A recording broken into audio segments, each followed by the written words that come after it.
everyone, this is John and I welcome you back to another episode of the Subcontinent. Our program aims to address important issues in the region of South Asia which affect the governments, people, organizations and the region as a whole. We will try to explain the issues, break down controversies surrounding them and try to have some external perspectives from experts and people. In this edition of the Subcontinent, we are going to talk about Russian Foreign Minister's visit to India and Pakistan, as well as its significance for the geopolitics of Asia. And we shall take a look at the recent nationwide protests in Pakistan and why Islamabad banned a hardline religious group in the country. Russian Foreign Minister Sergei Lavrov recently visited India and then went to Pakistan. Lavrov's visit may herald a new era of ties with the subcontinent. Apart from the significance of Moscow's move to mend the frayed relations with the Asian countries, the visits can potentially impact Washington's policies regarding Islamabad and New Delhi. Earlier this month, Russian Foreign Minister Sergei Lavrov took a two-day trip to India, where he met his Indian counterpart Subramaniam Jaishankar. Lavrov then travelled to Pakistan from New Delhi. Moscow says a special and privileged strategic partnership with India is one of Russia's foreign policy priorities. And during their joint press conference, the two foreign ministers reiterated the time-tested nature as well as the remarkable resilience of their bilateral ties in the face of the increasing difficulties that have marred their relations in recent times. 2020 was especially troubled for India-Russia ties as their annual summit was cancelled for the first time in 2 decades.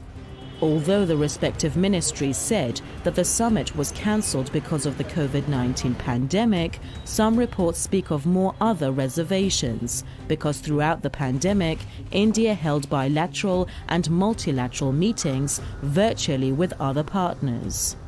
Jaishankar and Lavrov talked about the international North-South Transport Corridor and the Chennai-Vladivostok Eastern Maritime Corridor. But many believe that the focus of Lavrov's visit to the region was on the Afghanistan peace process.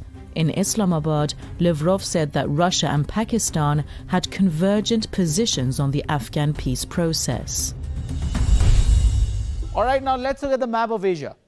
The North-South Transport Corridor is the 72,000-kilometer-long multi-mode network of ship, rail and road routes for moving freight between Russia, Azerbaijan, Iran and India. The objective of the corridor is to increase trade connectivity between major cities such as Mumbai, Moscow and Tehran, among others. Traditionally, the Indo-Russian strategic partnership has been built on 5 major components: politics, defense and military equipment, civil nuclear energy, anti-terrorism cooperation and space technology. However, in recent years, a 6th economic component has grown in importance, with both countries setting a target of reaching $30 billion in bilateral trade by 2025, from about $9.4 billion in the year 2017. India is the second largest market for Russian defense industry. In 2017 alone, approximately 68% of Indian military hardware came from Russia, making Russia the chief supplier of defense equipment. According to a poll in 2014, almost 85% of Russians viewed India positively, while only 9%, a very small chunk, viewed them negatively. Similarly, a 2017 opinion poll by the Moscow-based non-governmental think tank Levada Center states that Russians identified India as one of their top 5 friends, with the others being Belarus, China, Kazakhstan and Syria. There have been substantial shifts in the geopolitical dynamics of global powers in recent years, with differences deepening between the US and China and the US and Russia. This is while Sino-Russian ties are, in Lavrov's words, the highest in history, and China and India are well set to become economic powerhouses before mid-century, thus playing significant strategic roles in their regions and beyond. Therefore, the United States needs new policies to balance Russia's closer connections to Pakistan and India. Lavrov was unable to meet Prime Minister Narendra Modi in Delhi because the latter was campaigning in West Bengal, although John Kerry, the US presidential envoy, did manage a meeting the following day. During the joint presser with Lavrov, Jaishankar's mind was so preoccupied with Washington's reaction that when he was describing the cordial nature of the relationship, he said India-US instead of India-Russia. Of India-US relations. Now, to learn more about the Russian Foreign Minister's visit to India and Pakistan, we are joined by Mr. Mark Sleboda. He's the International Relations and Security Analyst. Mr. Sleboda, welcome to this show. So, what is the significance of Lavrov's visit to the subcontinent?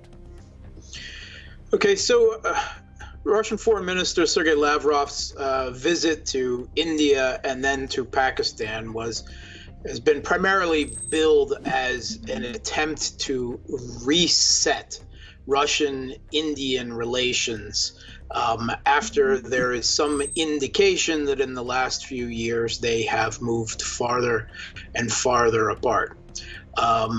There is an annual Russian-Indian summit that is usually held. The summit was canceled last year, ostensibly because of the coronavirus crisis, which does make a certain amount of sense. But there's also a lot of talk, particularly in Moscow, that the Kremlin was not looking forward to the meeting anyway and was happy to cancel it to signal its displeasure at the Indian moving strategically into cooperation with the Quad, with the United States, directed against China, whatever India may make denials about, and this Indo-Pacific policy.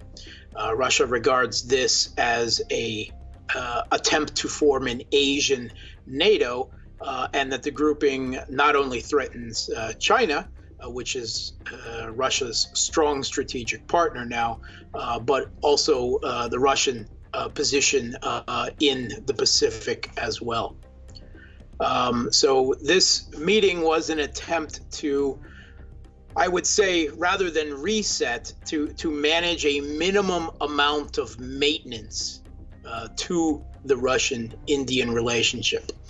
But the two have moved quite far apart in the last 4 or 5 years. In 2014, when Modi first came to office, he was quite famously asked about the relationship, and he said that if he asked any Indian child which country is the greatest friend of India, and that it would be Russia, because they have Russia has always been there in times of crisis for India. Okay, so how is the current status of India-Russia ties? Did Lavrov's India trip reset the ties to a better direction? Does Lavrov trip mean anything really in terms of the dynamics of Russia's relations with India? Yeah, I don't think that there is any positive change because of Lavrov's trip to India. In fact, Lavrov was unable, presumably, to meet with the Indian Prime Minister, Narendra Modi, supposedly because he was campaigning in West Bengal. And Lavrov met instead only with his counterpart, the Indian Foreign Minister. However, the very next day, the U.S.'s President Biden's special climate envoy, John Kerry, who was formerly the U.S. Secretary of State under Obama, he did meet with Modi. So that is makes clear the priorities, strategic priorities of India's prime minister in this situation. Whereas when Lavrov then went to Pakistan, he met with both the Pakistani defense minister and the Pakistani Prime Minister Khan. That is Islamabad clearly signaling that Russia is higher in their priority than Russia is for India. And that's not a good indication. How would these visits impact India-US relationship? How would the United States see and react to such developments? I think the United States will look very favorably on the outcome of Lavrov's visit to India. The awkwardness, that was clear, the failure to make any kind of breakthrough, and even the failure of Lavrov to meet with the Indian Prime Minister Narendra Modi. There has been some suggestion that the U.S. demanded of India that they do not allow a meeting between their Prime Minister and the Russian Foreign Minister. That is, it's purely speculation.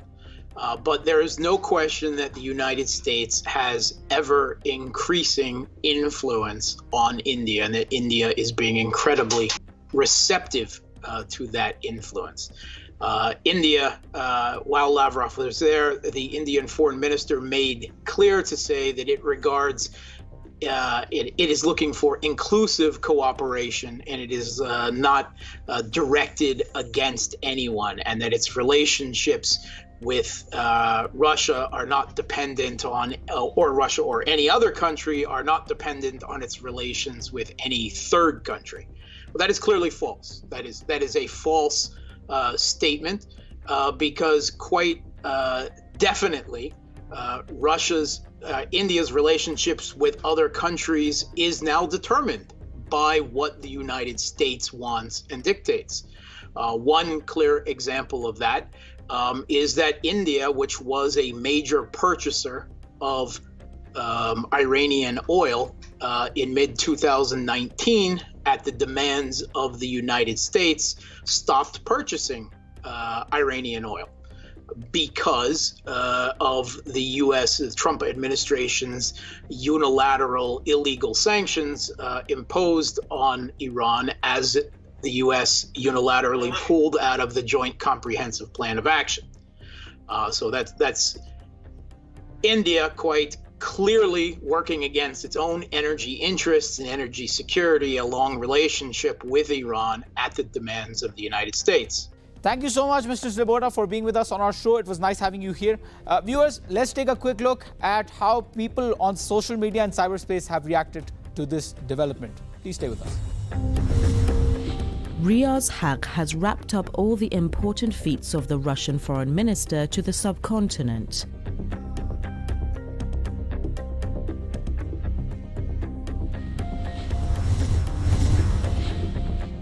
Nutan Nihar has highlighted the role of the West in Moscow's ties with India.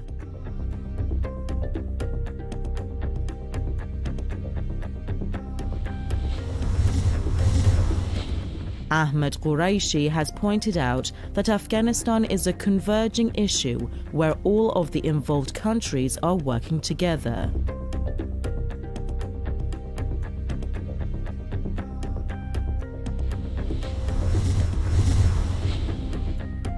Akhtar Navid Sayed has responded to another post, noting that the United States is the only player in Afghanistan that is not from the region. He says Washington is the imperialist in this game.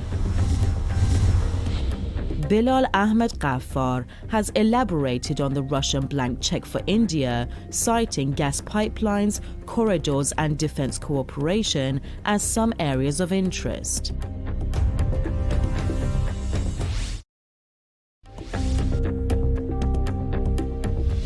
Islamabad has banned Tehreek-e-Labbaik Pakistan amid violent anti-France protests by the far-right party.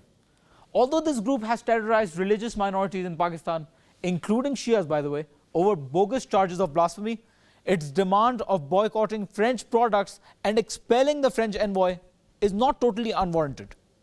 After all, it is the French Islamophobia that is fueling this anger and outrage across the country as well as the world. Tehreek-e-Labbaik Pakistan, or TLP, is an extremist group with a history of atrocities on religious minorities within the country. However, the group was not banned until mid-April in the midst of large and violent protests against France. Despite the government's measures under the country's Anti-Terrorism Act of 1997, the group threatened further demonstrations if Islamabad did not comply with its demands. Since November, the group has been calling for the expulsion of the French ambassador and a ban on all French goods over repeated incidents of blasphemous sacrilegious remarks against Muslim Prophet Muhammad and their official patronage by the French government. Earlier in the month, police arrested TLP chief Saad Rizvi, the son of party founder Khadim Hussein Rizvi, who died of natural causes shortly after the November protests. The arrest sparked days of unrest, with thousands of TLP supporters launching protests and blocking roads and highways across the country. The protests by the TLP continued in pockets across the country last week, with Interior Minister Sheikh Rashid confirming that several policemen had been killed and kidnapped, while hundreds of others were wounded by demonstrators. The Tehreek-e-Labbaik Pakistan came into existence and subsequently rose to fame after the hanging of Mumtaz Qadri, the person who killed Punjab Governor Salman Taseer. Masses of TLP supporters came in support of Mumtaz Qadri, calling him a fallen hero instead of a killer. The group, whose members mainly belong to the Barelvi school of Islamic thought, is known for its countrywide street power and massive protests in opposition to change to Pakistan's blasphemy law.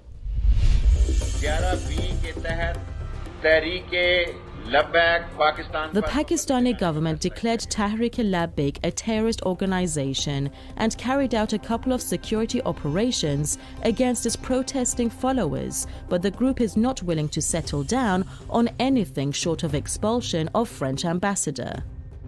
The rallies are going on somehow unabated, while the public outrage against the French acts of sacrilege has given a stronger footing to the TLP. The government of Imran Khan is now weighing its choices to handle the situation, while the anti-France sentiments are still on the rise in Pakistan. The government has resumed negotiations with the TLP, but it seems to be running out of options but to rescind the ban on the activities of this political and religious outfit. Now, to have more insight and analysis, we are joined by Mr. Muzammil Maqbool. He's the founder of Rumi Center for Global Peace. Mr. Maqbool, starting off, why has Islamabad banned Tehreek-e-Labbaik Pakistan? What is this group and what do they want? What is the cause of the recent violent protests in Pakistan?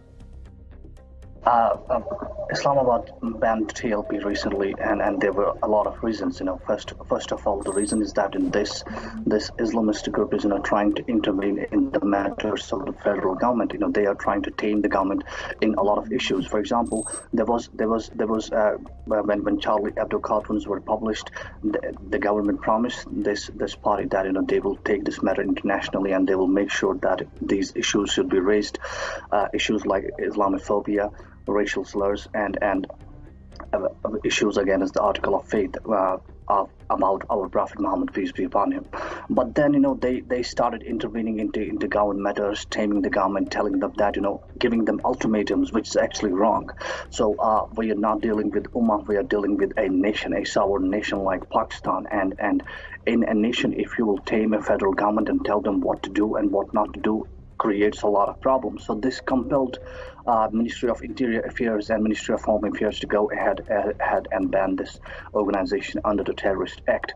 This organization is nothing but the hardliner, hardcore Islamist organization who believes that Sharia law, the hardcore Sharia law, should be implemented across the nation, across Pakistan, and they have always been anti minority when it comes to Shias, when it comes to Hazaras, when it comes to Ahmadis in Pakistan, and they sort of have created a paradigm in minds of people across the world that, especially in Pakistan, that these are the only people who love Prophet Muhammad, peace be upon him, and they try to create or present a narrative of Islam which is totally wrong. Prophet Muhammad, peace be upon him, is prophet for you, prophet for me, and everyone else. He has been a merciful man ever sent to this entire universe by Almighty Allah. So this is what it is, and our Prophet Muhammad is Rahmatul lil Alamin for everyone. But the narrative they set is that they only know how to love Prophet, how to show love for Prophet, and how to handle Islam is totally wrong. So this actually made the entire federal government to go ahead and ban this entire TLP, Tehreek-e-Labbaik Pakistan. What can Pakistan do about nationwide protests against diplomats or authorities of another country? In this case, France. Nationwide protests. Pakistan tried to do a lot of things, before these protests, before the TLP hit the streets. So they spoke with them in the month of November, December, January, and February as well, and they promised TLP. Khan's government promised TLP that they would discuss this entire issue in Parliament. But before that, TLP were openly and covertly trying to plan to hit the streets of Islamabad and occupy every street, lane, and road. Pakistan tried their best to make sure that they will try to bridge the gap in between TLP and the federal government, but things could not work out. That is the reason they banned them. But then there has been n number of requests, n number of discussions by the federal government with TLP to stop these protests. The best thing federal government can do right now to reach other people of the TLP, like there are other spokespersons, there is Amir and the a deputy Amir of TLP. They can reach other people and try to break down things slowly. This is what can happen. And secondly, as I was going through the speech of Imran Khan today, he promised that he will raise the Islamophobia issue around the world and make sure that all the countries around the world will stop playing with the emotions, stop playing on the article of fate, which is related to our religion and Prophet Muhammad, peace be upon him, and will make sure that it should not happen again. And he also promised the entire nation that he wants other OIC members, 50 plus odd countries who are in OIC. He wants them to intervene in this issue and make sure that it should get stopped once for all. Like the Holocaust thing happened, no one talks about that, and even in many countries, it's banned. People get jailed if they talk about Holocaust. So these things, Pakistan government has to be preempt on this and give a lot of assurance right now to these leaders and the deputy leaders, amirs of this TLP, and make sure that things should settle down as soon as possible. And at the same time, there is a lot of work and a lot of machinery work which Pakistan government have to start as soon as possible. And they have to speak with these spokespersons, with these main founding members of TLP who have founded this in 2016, and make sure that things should settle down as soon as possible. As a sovereign nation, Pakistan has to go ahead and make sure that they will break the communication barrier, which is getting bigger and bigger every minute passing by. All right, that marks the end of this session. Thank you so much, Mr. Maqbool, for being with us. Viewers, now let's see what people have said online about TLP and the protests in Pakistan. Ruhan Ahmed has shared the list of banned groups in which the TLP has been added.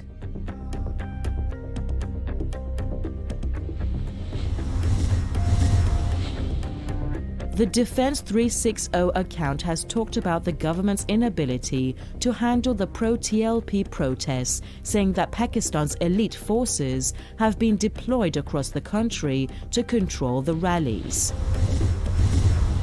Imar Khan has underlined that Pakistan's religious scholars have never condoned the protests by the TLP and its followers. Hina Qureshi says the protests were aggravated following the arrest of the extremist group's young leader. All right, that was our episode about some latest developments across the subcontinent, from the Russian foreign minister visit to India and Pakistan, as well as the violent anti-France protests throughout Pakistan. To watch bits of our episodes or to find more updates, please follow us on our social media platforms, and please make sure to give us feedback about what you think. We will meet same time, same day next week. Thank you.